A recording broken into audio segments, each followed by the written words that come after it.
But let's go back to our guest, legal practitioner Douglas Ogbankwa. Olive did ask a question about the Federal High Court order, which actually bars protests around areas that were mentioned. Aso Rock was mentioned, the Court of Appeal, Eagle Square, Shehu Shagari Way, not forgetting to the Villa and the likes. And just to add to that, Sowore has claimed that this purported, this court order. Can you hear us? Sorry.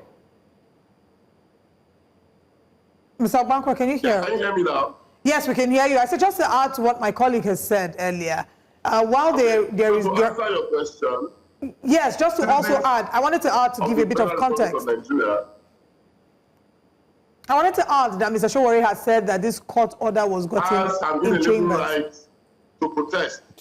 The right to protest is as provided for by the Constitution and of the Federal Republic of Nigeria 1999 as amended by the 5th alteration.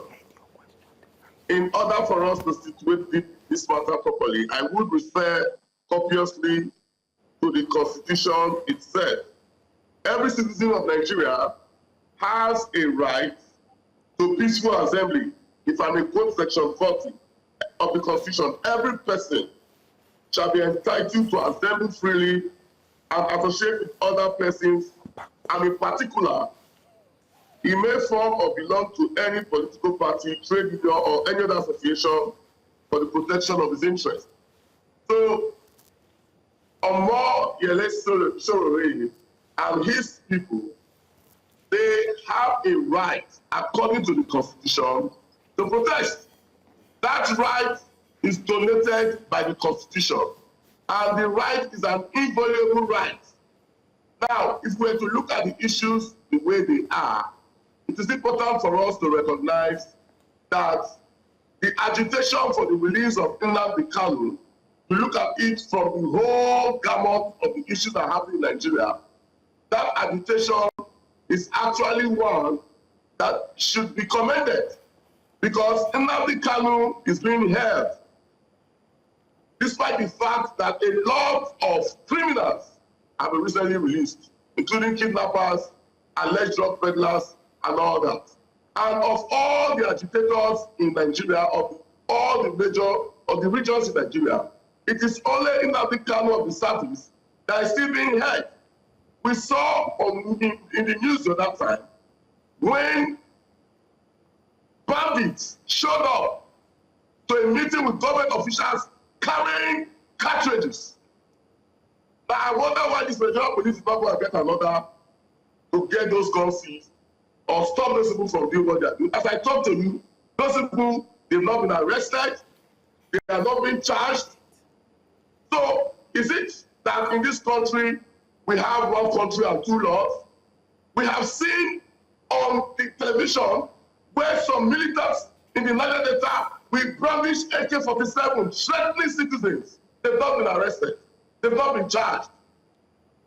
So the question to ask is, how come Nnamdi Kanu's own is different? And why is it that the Nigerian government has a penchant for being hard on soft targets and being soft on hard targets? It doesn't appear that in Nigeria, being right makes you a terrorist, and being a terrorist makes you right.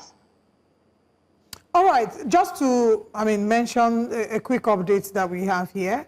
We're seeing here that the police team have, according to Omoyele Sowore, he says the police team deployed to brutalize free Nnamdi Kanu now protesters, arrested Nnamdi Kanu's brother and his lawyer, Aloy Ejimako, as well as innocent bystanders. They were beaten and taken to the FCT command. The police must release them immediately. How do you respond to that? I didn't get your question correctly. Please, could you ask the question again? I was reading a tweet that Omoyele Sowore had put out, a latest update regarding the protest. And in the tweet, he said that the police team deployed to brutalize the Free Nnamdi Kanu protesters have not only arrested Nnamdi Kanu's brother, they've arrested his lawyer, Aloy Ejimako, as well as some innocent bystanders. He says that they were beaten and taken to the FCT command, and he says the police must release them immediately. And I wanted to get your response to that. That information is not available to me, and I may not be able to comment on it. That's a tweet. That it is not verified. Just to mention, if it is true, it is actually a bad day for Nigerian democracy, because it is very clear that the thing that makes democracy very interesting, and it's good for government to understand this, agitations are natural concomitants of democracy. When people agitate for their interest, it is part of democracy. It's not just elections. They should not just see that democracy is about doing elections. Citizens have a right to ask questions.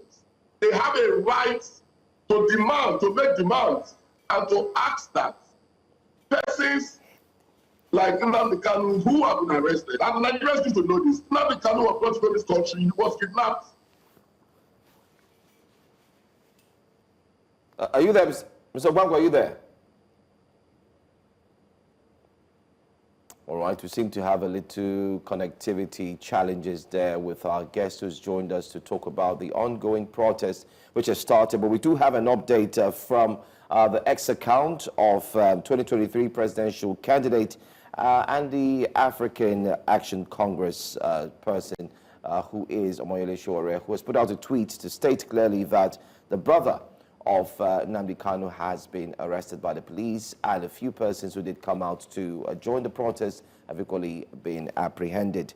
Well, don't forget that today marks October 20, 2022, and we're indeed discussing major issues, which is what to do. 2025, I beg your pardon. We're talking about 2022, which is the end SARS. No, that was 2020. I beg your pardon, my goodness. And then the 2023 presidential candidate is also using the same date to also engage in a protest, which is hashtag free. Olive said something quite... It's a whole lot. Olive said something quite instructive during our conversation with Bernard Akede, saying that the NSAS protest in 2020 has changed the face of protest in Nigeria forever. So I can see the link between NSAS and this Nnamdi Kanu protest. And Nigerian security forces and operatives have become very jittery of protests since NSAS, following the destruction, the widespread destruction and looting of properties in Lagos that we witnessed in the aftermath of the NSAS protest. But that's not the, that was as a result of breakdown of law and order on the part of security officials who should have stationed manpower in certain critical areas where they knew had a propensity to violence. But they have turned this around and used it as a sort of subtle blackmail and to gaslight Nigerians into not protesting at all. Always making, by making reference to, didn't you see what happened in Lagos in 2020? And I don't think it's the way to go. Yes, because your constitution guarantees you the right to peaceful, free and peaceful protest.